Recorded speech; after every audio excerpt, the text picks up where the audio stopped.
સુરતના ઊન ખાતે પલાયન થયેલા લોકોની તપાસનો મુદ્દો પાલિકામાં ગાજ્યો. પાલિકાની સામાન્ય સભામાં કોર્પોરેટર સોમનાથ મરાઠેએ મુદ્દો ઉઠાવ્યો. ઊનના સાયરાનગરમાં એસઆઈઆરની કામગીરી શરૂ થતાં જ લોકો ઘરને તાળા મારી અને નાસી છૂટ્યા. આ લોકોના ઘરના દસ્તાવેજ ચેક કરવાની કોર્પોરેટર દ્વારા માંગ કરવામાં આવી છે.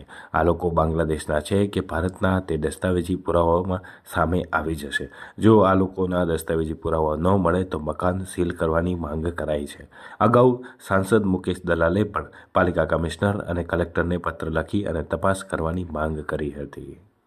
સોમનાથ મરાઠે, ટ્રાન્સપોર્ટ કમિટી અધ્યક્ષ, સુરત મહાનગરપાલિકા. સામાન્ય સભામાં બે રજૂઆતો કરવામાં આવી છે. શું છે મુદ્દાઓ? ગતરોજ સામાન્ય સભામાં ઊન સોનારી વિસ્તારમાં આવેલ જે બંગાળી વસ્તી છે, આ બંગાળી વસ્તીની અંદર એ 30થી 35 જે બાંગ્લાદેશીઓના જે મકાન બાબતનું હાલમાં જે સંપૂર્ણ શહેરમાં જે ચર્ચા છે, હું વાત સામાન્ય સભામાં એવી મૂકી હતી. આકારની અધિકારી અને પોલીસ, સ્થાનિક પોલીસ, આ બંને જઈને ભાઈ આ મકાનને ટાળા કેમ છે? અગર હિન્દુસ્તાની કોઈ નાગરિકના મકાન છે તો એને ટાળો કેવી રીતે હોઈ શકે?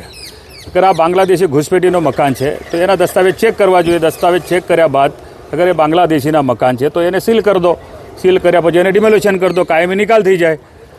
ત્યાંના પણ રહીશોને ઘણી બધી મતલબ એના માટે પરેશાની ઉઠાવવી પડતી હોય છે. કદાચ એ લોકો ગભરાઈ જતા હોય છે, પરંતુ ગભરાવાની આવશ્યકતા નથી.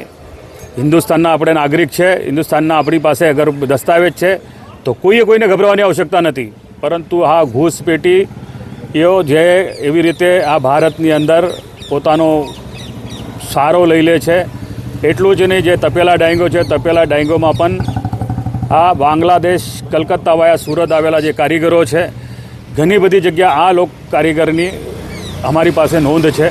અને આવા કારીગરો અગર ત્યાં કારખાને અંદર રહેવાસ કરતા હોય તો કારખાના માલિકે પણ ફરજિયાતપણે આપણા કારખાનાના અંદરનો જે કારીગર છે એનો દસ્તાવેજ ચેક કરવા જોઈએ, એ ક્યાંનો છે, અને સ્થાનિક પોલીસને એની માહિતી પણ આપવી જોઈએ.